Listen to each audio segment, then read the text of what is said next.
Here's a segment from a recent Gun Talk radio episode. You can listen to all the Gun Talk radio podcasts however you tune in, or check out guntalk.com for more. We're talking about that Oxford shooting. You had a take on that.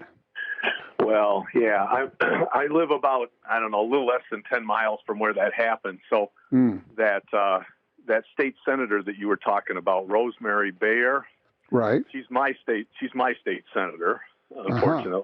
And she has, when she got elected, which was not that long ago, the first thing she did was propose a bill in Michigan to include rifles along with pistols. Already we have a law in Michigan that a pistol purchase, even from a private individual, is subject to a background check.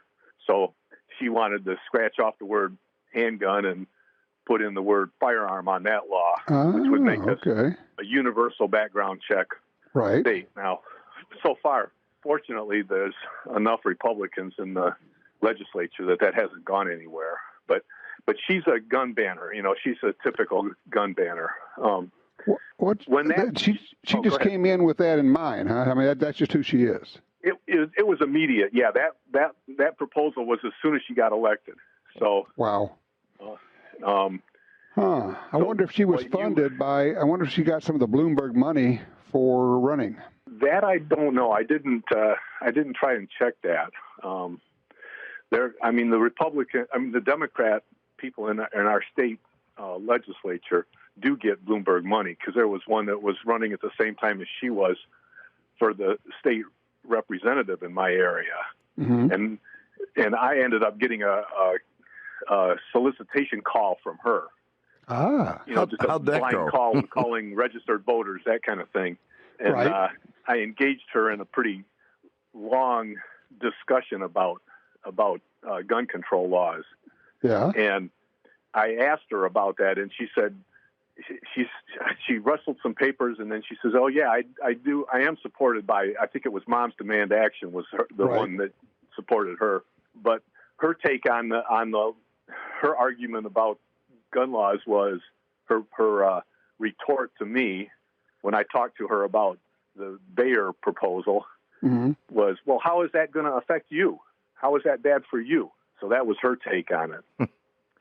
You might remember, I ended up calling you after that happened, and we had a long discussion in the after show about that, and you gave me some good talking points for if that kind of a phone call happened again, which unfortunately it hasn't, but I'm ready for it when it does. It occurs to me, you may want to go check, because campaign finance records are available. The public can see Bayer's, see who contributed to her campaign, and then it's you're doing the bidding. You've been paid by the gun ban lobby. It would be my take on everything for her.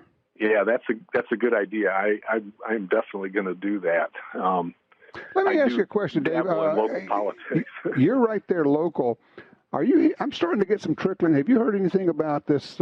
Maybe the parents were somehow more involved in this shooting, or maybe even letting this kid have the gun, and not rather than him going and taking it from them.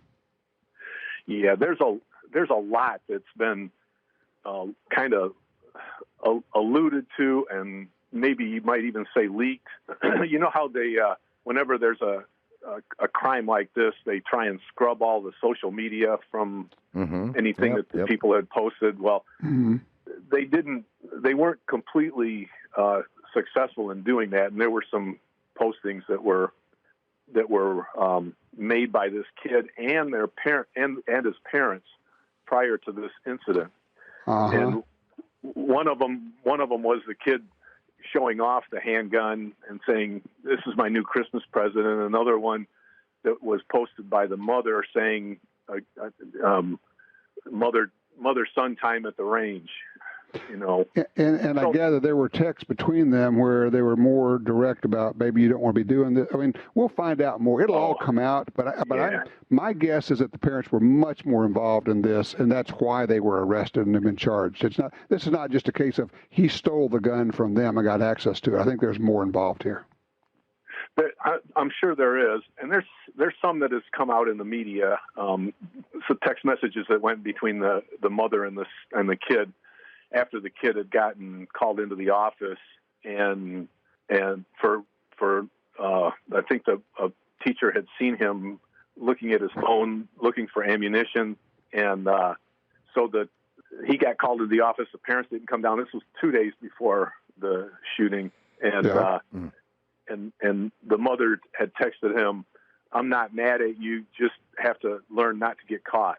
Oh, great! So, fabulous, lovely. And then the day of the shooting, when it happened, the parent, and this has been in the media too. The father must have had a reason to look, but he looked to see where this gun was because he had just bought it like 4 days prior. Right. He looked and saw that the gun wasn't there and called 911 and said, "I think it might be my son doing this." So they knew, they had a firecracker there. Yeah, exactly.